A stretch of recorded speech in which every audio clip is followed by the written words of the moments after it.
Studnick Aquatics here. This is water test Sunday, so I have removed the top on this 75-gallon tank. My corals in here are small because I've only had this for a while. The ones downstairs are large because it's a 10-year system. So anyway, here is what I do. I follow the Red Sea foundation system is what I do.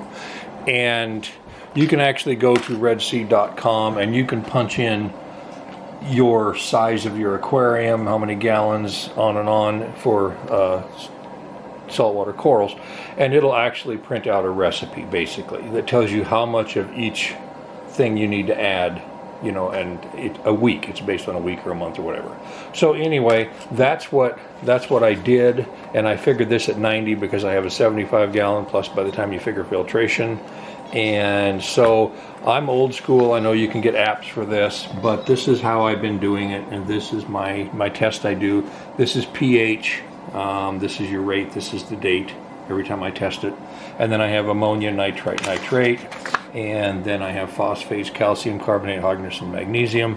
I also check the salinity and the temperature. So anyway, I've started some new ones. I'm on my fourth week on this chart. So I do this every time. This is what I'm using, the Marine Care kit. You know, this does your ammonia, nitrate pH, calcium, magnesium, phosphates, and then here is your foundation stuff. I buy it by the 2.2 pound and mix it up.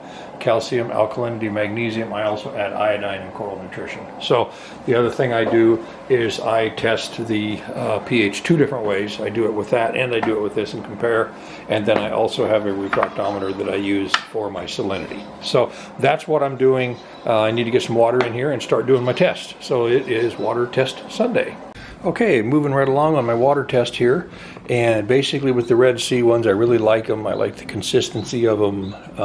Some of them I've used over the years are kind of tricky. So anyway, if you can afford stuff like those cheap little APIs, they do work. I mean, they may not give you a precise reading on everything, but they let you know what your range is, and it lets you know if you have a problem. There's a lot of people out there that are saying, oh, don't use them, they're horrible, horrible. If you listen to some people, you have to have a tremendous amount of money to do any aquarium thing at all, and they're wrong. You can do it on a budget. So anyway, everything's looking really good. This is the ammonia. You basically look down through there and look at the color, and as you can see, the color of this is the yellow, which is 0, and my nitrates are also at 0, or nitrites, and my nitrates are at 0. And of course, this one's different. This one, however many drops it takes to turn it from blue to green, and it turned it at 8. So I'm at 8 DKH, which is where a lot of people keep it, but I like to bump it to closer to 10 to 11. So I will make my adjustments accordingly once I get done with all my tests. Then I add the calcium, alkalinity, and the magnesium accordingly. So that's what I'm doing. Everything works really good. I'm just working my way through this thing, and yeah, I like these test kits. And I do kind of enjoy doing it. So I'll add more to this later.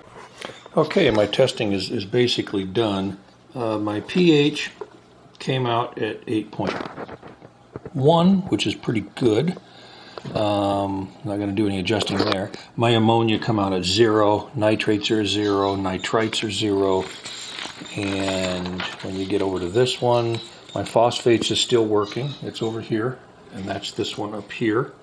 This one right here is calcium, and calcium came out at 450, and that's right where it needs to be, so I do not need to do any adjusting. If I needed to do any adjusting, you use this chart here, and I'm going for a mixed reef, and you have to know how many gallons of your aquarium. I'm doing 90, and then you add accordingly. So don't have to worry about that.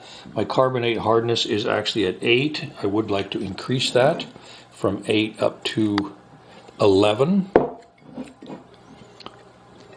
So basically you look at this chart, and 8 is right there. That's 38 on a mixed reef per 25. Yeah, that'd be right, because it's 75-gallon tank. Anyway, you would triple the 38, so it'd be 38 times 3 is what you're going to add milliliters. And then the magnesium, my magnesium was plenty good. So anyway, that's how you do that. It's working out really good. My phosphates will be at 0 because they always are. I have PhosGuard in my CCAM titles on the back. So anyway, that's how I do my water test, and I adjust accordingly with these, and then I actually use this chart to determine how much of the iodine to add. And if you need the iodine in order for your shrimp to build shells and to be able to kick them shells off and build new ones.